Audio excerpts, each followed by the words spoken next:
नमस्कार देवियों और सज्जनों। आज हम करुणा के दिल में एक सफर शुरू करते हैं। हम पद्मपाणि लोकेश्वर की बात करते हैं, एक ऐसा नाम जो खुद एक कविता है। पद्म का मतलब कमल है, एक ऐसा फूल जो कीचड़ में उगता है लेकिन फिर भी शुद्ध रहता है। पाणी का मतलब हाथ है, तो पद्मपाणि का मतलब है वह जिसके हाथ में कमल है। लोकेश्वर का मतलब है दुनिया का भगवान। साथ में पद्मपाणि लोकेश्वर दुनिया के दयालु भगवान हैं जो कमल धारण करते हैं। वह एक बोधिसत्व हैं, एक प्रबुद्ध प्राणी जो दूसरों की मदद करने के लिए रुकने का चुनाव करते हैं, मानवता के प्रति प्रेम के कारण अपने निर्वाण में देरी करते हैं। यही शुद्ध करुणा का सार है। उन्हें अवलोकितेश्वर, करुणा के बोधिसत्व के रूप में भी जाना जाता है। वह दुनिया की पुकार सुनते हैं, हर प्रार्थना सुनते हैं और उन लोगों की मदद करना चाहते हैं जो पीड़ित हैं। वह खोए हुए लोगों के दोस्त हैं, भ्रमित लोगों के लिए एक मार्गदर्शक हैं, कमजोरों के लिए एक रक्षक हैं। पद्मपाणि लोकेश्वर महायान बौद्ध धर्म के उच्चतम आदर्श का प्रतिनिधित्व करते हैं, दूसरों को खुद से पहले रखना। जब हम उनके नाम का आह्वान करते हैं तो हम करुणा की भावना का आह्वान करते हैं। चुनौतियों से भरी दुनिया में भी दया की एक शक्ति है, एक दिव्य उपस्थिति जो एक कमल धारण करती है, मुंह में याद दिलाती है कि शुद्धता किसी भी स्थिति से उभर सकती है। हम भी अपने हाथों में दया का कमल धारण कर सकते हैं। हम दूसरों के लिए आराम का स्रोत बन सकते हैं। यही पद्मपाणि लोकेश्वर की सरल फिर भी गहन पहचान है। दिलों के सच्चे भगवान। उनकी कहानी सिर्फ एक देवता के बारे में नहीं है, बल्कि हम सभी में करुणा की संभावना के बारे में है। उनके हाथ में कमल आशा और परिवर्तन का प्रतीक है। हर संस्कृति में उनका नाम दया की पुकार है। वह दूर नहीं है, वह सहानुभूति के हर कार्य में मौजूद है। पद्मपाणि लोकेश्वर करुणा का एक जीवंत आदर्श है। आइए हम उन्हें उस कोमल हाथ के रूप में याद करें जो ह्यू में दुख से उठाता है। उनका संदेश कालातीत है। उनकी उपस्थिति एक अनुस्मारक है कि करुणा हमेशा पहुंच में है। यह पद्मपाणि लोकेश्वर का दिल है। पद्मपाणि लोकेश्वर के दिव्य रूप की कल्पना करें। वह कोई साधारण एस्थेटिक नहीं है, बल्कि राजसी और शानदार दिखते हैं। उनका पोस्चर, जिसे त्रिभंगा कहते हैं, 3 जगहों से हल्का मुड़ा हुआ है, जिससे ऐसा लगता है जैसे वह चल रहे हों और जीवित हों। ये पोज अप्रोचेबल, फ्लूइड और वेलकमिंग है। उन्होंने एक ऊंचा सजावटी मुकुट और कीमती गहने पहने हैं। ये आध्यात्मिक धन के प्रतीक हैं, न कि केवल वर्ल्डली पावर के। उनके शरीर पर एक सेक्रेड थ्रेड है जो एनलाइटमेंट दिखाता है। सबसे खास बात है उनके दाहिने हाथ में कमल, जो उनके कंधे के पास पूरी तरह खिला हुआ है। कमल एक पावरफुल मेटाफोर है। यह कीचड़ वाले पानी से भी शुद्ध निकलता है। यह ह्यूमारी अपनी प्यूरिटी और विजडम की क्षमता को दिखाता है। उनका एक्सप्रेशन शांत है, आंखें आधी बंद हैं जैसे ध्यान में हों, फिर भी उनमें कंपैशन भरी है। उनकी हल्की मुस्कान कंफर्ट और रीअश्योरेंस देती है। उन्होंने एक साधारण धोती पहनी है जिसमें राजसी गहने और सादे कपड़े दोनों हैं। यह दिखाता है कि वह एनलाइटेंड बीइंग्स में एक प्रिंस भी हैं और आम लोगों से गहरे जुड़े हुए भी। उनका रूप विजुअल पोएट्री है, एक रिमाइंडर की सच्ची रॉयल्टी कंपैशन है। उनके चित्रण का हर डिटेल आध्यात्मिक रिचनेस का एक लेसन है। उनके हाथ में कमल एक प्रॉमिस है, हम भी मुश्किलों से ऊपर उठ सकते हैं। उनकी उपस्थिति अप्रोचेबल है, कभी दूर नहीं। वह डिवाइन भी हैं और गहरे ह्यूमन भी। हर इमेज में वह ह्यूमन ग्रेस और कंपैशन अपनाने के लिए कहते हैं। यह पद्मपाणि लोकेश्वर का विजन है। भक्त पद्मपाणि लोकेश्वर से कैसे जुड़ते हैं? पूजा आसान है। फूल चढ़ाना, दिए जलाना और अगरबत्ती जलाना। हर काम का एक मतलब है। फूल दिल है, दिया अज्ञान को दूर करता है, अगरबत्ती अच्छे कामों को फैलाती है। सबसे गहरा कनेक्शन मंत्र से होता है। ओम मणिपद में हम। ओम पवित्र ध्वनि है, मणि दया का रत्न है, पद में ज्ञान का कमल है, हम दोनों की एकता है। इस मंत्र का जाप करने से मन शुद्ध होता है और दया आती है। ध्यान बहुत जरूरी है। भक्त उनका शांत चेहरा, कमल की कल्पना करते हैं और उनके दिल से अपने दिल तक रोशनी की एक धारा की कल्पना करते हैं। यह अभ्यास, जिसे साधना कहते हैं, भक्त को अंदर से बदल देता है। दया पर ध्यान करके हम और दयालु बनते हैं। उनकी पूजा पूरे एशिया में मिलती है, नेपाल के मंदिरों में, तिब्बत के मठों में और थांका चित्रों और मूर्तियों में। भक्त प्रार्थना चक्र घुमाते हैं, दंडवत प्रणाम करते हैं और पवित्र स्थानों तक मीलों चलते हैं।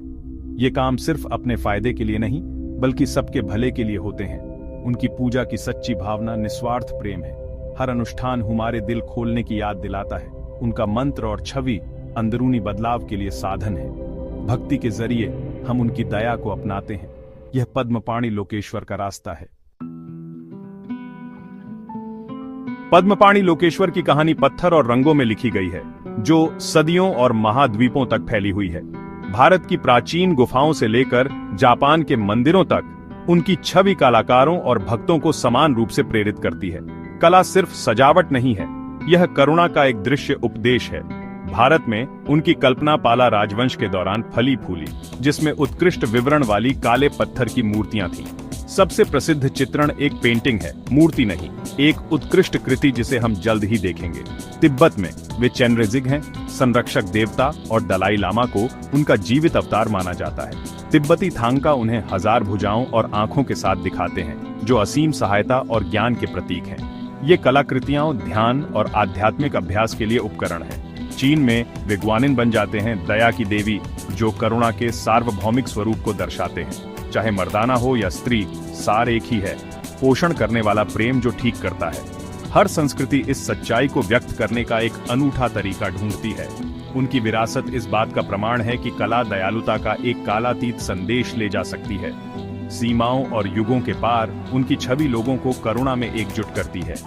पद्मपाणि लोकेश्वर की कला एक जीवित विरासत है। ये करुणा की स्थायी शक्ति का एक प्रमाण है।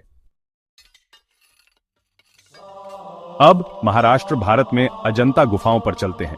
गुफा 1 में पद्मपाणि लोकेश्वर का 5वीं सदी का भित्तिचित्र मानव कला का एक मास्टरपीस है। पेंटिंग उन्हें त्रिभंगा मुद्रा में दिखाती है, जिसे सजीव कौशल और संवेदनशीलता के साथ बनाया गया है। उनके चेहरे पर गहन दुख और असीम करुणा है। आंखें आधी बंद हैं, सहानुभूति से भरी हुई हैं। उन्होंने एक नाजुक नीला कमल पकड़ा हुआ है, जो आध्यात्मिक पवित्रता का प्रतीक है। उनके चारों ओर स्वर्गीय प्राणी और आम लोग दृश्य को भर देते हैं। हलचल के बीच वे शांत खड़े हैं, शांति का एक स्तंभ। अजंता पद्मपाणि सिर्फ कला से कहीं ज्यादा है। यह एक आध्यात्मिक अनुभव है। यह करुणा को दर्शाता है, कोमलता और सहानुभूति में सच्ची शक्ति। कलाकारों ने गहरे बौद्ध शिक्षाओं को एक दृश्य भाषा में अनुवाद किया, जो दिल से बात करती है। यह छवि पद्मपाणि लोकेश्वर का सबसे प्रतिष्ठित प्रतिनिधित्व है। यह भारत की आध्यात्मिक और कलात्मक विरासत का प्रतीक है, एक सच्चा राष्ट्रीय खजाना।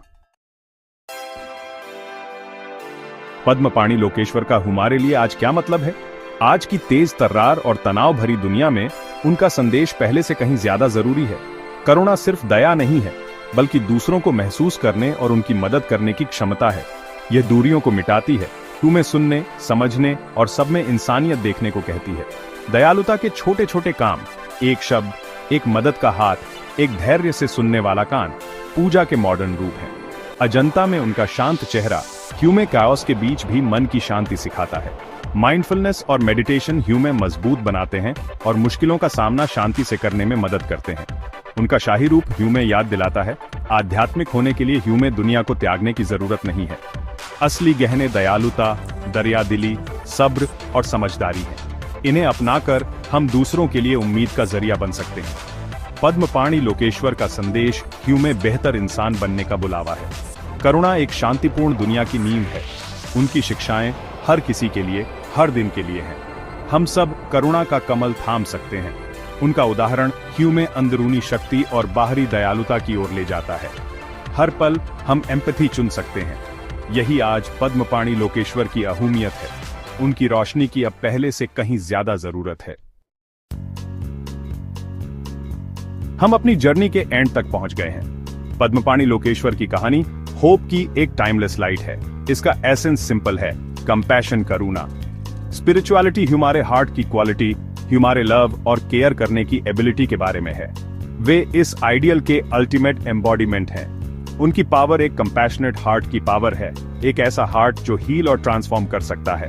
उनकी इमेज ह्यूमे इंस्पायर करे, gentle smile, compassionate eyes, pure lotus. Anger या डिस्पेयर के मोमेंट्स में उनकी कामनेस और होप को याद करें। हम अपने हाथों में काइंडनेस का एक लोटस रखें। पद्मपाणि लोकेश्वर की कहानी एक लिविंग टीचिंग है, हमारे फ्यूचर के लिए एक गाइडिंग लाइट। मेरे साथ जुड़ने के लिए थैंक यू। शुभ रात्रि, गुड नाइट।